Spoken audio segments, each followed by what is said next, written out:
There's no better feeling than being next to someone and going head to head, stroke for stroke. Adam Peaty isn't just a swimmer, he's a phenomenon. With multiple Olympic gold medals, world records, and an unbroken dominance in the 100-meter breaststroke, he has redefined what it means to be fast in the water. You never know when you become good until you've won it. So 2014 was my first Commonwealth gold. But believe me, it's not just the titles that make him special. His relentless pursuit of excellence and his drive to inspire future generations are what truly set him apart. You never know what's around the corner. You never know if this hard work is going to pay off now or it's going to pay off in 5 years. But as long as you keep trying, as long as you keep staying true to your values, staying happy, finding that wellness between your own brain and body, that's the most important thing. Most people heard his name for the first time in 2016 during the Rio Olympics. We've got this world champion Olympic gold medalist Adam Peaty. Didn't stop Adam Peaty from winning gold. A gold for Adam Peaty. He's so dominant. Inspired by Adam Peaty. He's got the top 20 times ever in his distance. But before he became a legend in the water, Adam was just an English kid from Uttoxeter that was terrified of swimming. His story of transformation is nothing short of extraordinary. So let's start from the beginning. And I was someone who was always afraid of water. That is no lie. This would be my biggest fear, that I'd go in and not be able to swim. Wow. But then as soon as I started doing swimming lessons, my mum just chucked me in, as you do, the old school way of just go in, deep end first and get used to it. But I've always loved the connection with the water. I've always loved the silence that it brings. But also for me, I'm a hardcore competitive person. So 14, I didn't do any mornings. I even know morning sessions existed. But I think that gave me a lot more towards the end of my career, even now, because I'm not burnt out. I think I became self-aware at about 14, 15, that I had this one opportunity and I wasn't going to let that opportunity slip from my hands. I knew you needed a lot of hard work, a lot of resilience, but also you needed to almost reverse engineer. So 2014 was my first Commonwealth gold. 2 weeks later, I broke the world record in the 50-meter breaststroke. And then it was a year after that, I broke the world record in the 100-meter, and then 2016. Then came Rio, the Olympics. The stakes were monumental, and Adam was up against the world's best. So many people expected me to fold and go under pressure or bottle it because I was young. It was my first Olympic Games, and I touched the wall, and I knew I'd won because I could see underwater, like there was no splash either side. Clean water. I touched the wall, and I was just like, please, I haven't got DQ'd. Please just turn the wall, and Adam Peaty first, and then I didn't expect the world record again because I only broke it the day before, and I narrowly did it again in the semi-final. And I looked around, and I saw a world record 57.13. I saw Adam Peaty first, got on the lane rope, and as soon as I did this, it was no splashing really, it was just relief and just pure emotion of that journey that had been so hard to do. But it shows you that, again, all that hard work is what's around the corner, but you've still got to keep going and you still got to believe in yourself, and that was my favorite moment, even to this day. Fast forward to today, Adam has revolutionized breaststroke. His focus isn't just on brute strength, but on perfecting every technical detail, which has made him the most dominant breaststroker in recent years. At some point, Peaty had set the top 20 times in the 100-meter breaststroke, a feat no one else can claim.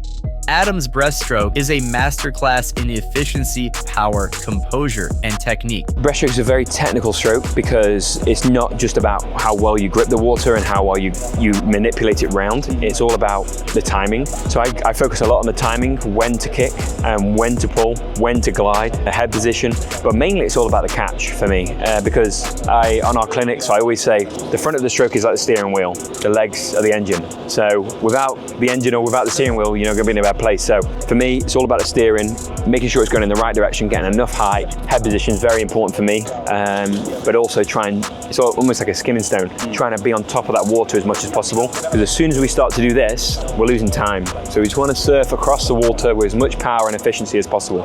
I like how you put surf on top of the water. I do video analysis, and some of my most popular videos are on your breaststroke technique and breaking down some of the elements. Firstly, I appreciate all the analysis. I've seen some of the videos and you're spot on with that. It's I guess when I'm racing, it's that perfect balance between technique, composure, and power.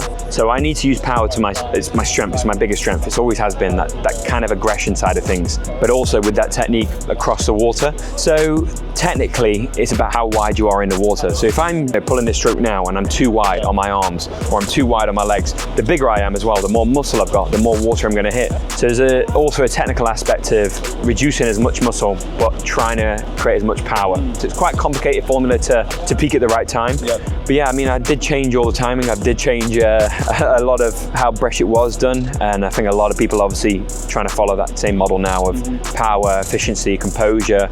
We're seeing it all the time now in every stroke. But Adam's mission goes beyond breaking records. Today, he's focused on inspiring the next generation through AP Race and community initiatives. No person under 14 should be doing mornings. And I stick by that completely. And I stick by what the US do with no tech suits up to a certain age. The foundation of anything that you pursue should be love and should be enjoyment. And that is why the sport has such a big drop-off of these athletes who are giving absolutely everything, because rightly so they want to chase those 1%, but actually we need to protect them 14 to 17 because there's a 70% drop-off rate in the United Kingdom. So how do we retain that? And that is our mission now to help guide that. From clinics to international events, Adam's building a legacy that ensures swimming remains accessible and exciting for all. I think a lot of athletes could do a lot better of giving back to the grassroots and showing these young ones that we've got swimming behind us, how it's done and what's the mentality. And that's what we do at the AP Race London International. We give, really good prize money. We put on a very good show. We invest hugely into that for the other athletes to experience something new every single year, and we're changing it every single year. So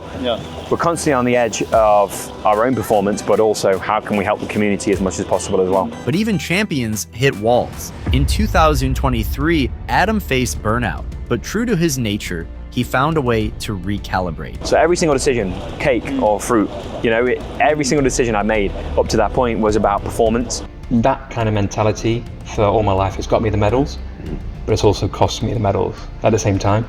I wasn't even enjoying the now. I was just looking at 2 months ahead, 3 months ahead, 4 months ahead next year. And it cost me, it really did. And I got to a place where I didn't even want to look at a pool. It's an incredibly hard way to live this career and this life, and that led me to a burnout in 2023. When I broke down, I hated the sport, that I was never going to be in that position no matter what. But I think it's more about balance and perspective. See, in this industry in sport, we're defined on outcomes. We're not really ever defined on a journey. Sometimes we're fortunate enough to appreciate the journey, but I said to myself into Paris that was all about the journey. It was all about the happiness and how much can I hopefully inspire people and bring people up no matter what the outcome is. And I wasn't ever disappointed because I had such a good time on the journey. Of course I would love to got the win. I'm a competitive person, but sport is about self and self-improvement, but it's all about the community and seeing other people succeed as well. Adam Peaty isn't just swimming fast, he's swimming smart. He's swimming for a purpose, his vision, a sport that's more inclusive, more innovative, and more inspiring. We want to be a driver for positive change, for sure. And what that positive change is going to be is going to change every single year, I'm sure, because it's perception of other people. But I mean, again, it comes back to our foundation. We've got to protect the joy, we've got to protect the love, protect the passion of the young ones. So I think if we can narrow down that retention of losing 70% of swimmers from 13 years old, firstly, that'll be a huge success for us. If we can make the international from London, we can take it to Abu Dhabi, we can take it to America, we can take it to the Far East. That's another project for us. I think in the end, you want to be very proud of what you've built and that the community has benefited from it. This is absolutely necessary, for the survival of the sport, because sport is changing, and the way we see competitions and the work ethic of changing, with these kids as well. And if we can make it a little bit more exciting to watch, a little bit more engaging for the people involved, and a lot more rewarding for those people who do make it out of the sport, I think that'll be a huge success for us. I want to be very proud in 10 years' time where we can fund athletes through that. That's our biggest goal, that we can take a kid just like myself who fell through the gaps of financial, because I didn't come from a wealthy family at all, borderline poverty in that sense. So what about those kids? What if I fell through the cracks and didn't want to do it because I couldn't afford it? So if we can help that in the long term, that's our job done, really. Adam Peaty, the man who conquered the pool and now is changing swimming forever. If he inspired you to be the best version of yourself and to really invest in your swimming skills, click the link in the description below and book a call with one of our expert coaches. But for now, here's one last valuable lesson from him. I've always said that to find true happiness from self, firstly, is to look yourself in the mirror and be proud of the values you live by. But also, a lot of happiness comes from the relationships with the people around you. And then you can start to build the purpose. Find that purpose and make sure it's strong enough that it's going to override the 4 a.m.s, the 5 a.m.s, 6 a.m.s, so you do get out of bed and you do give your 110% effort. Hopefully those people around you will guide you in the right way.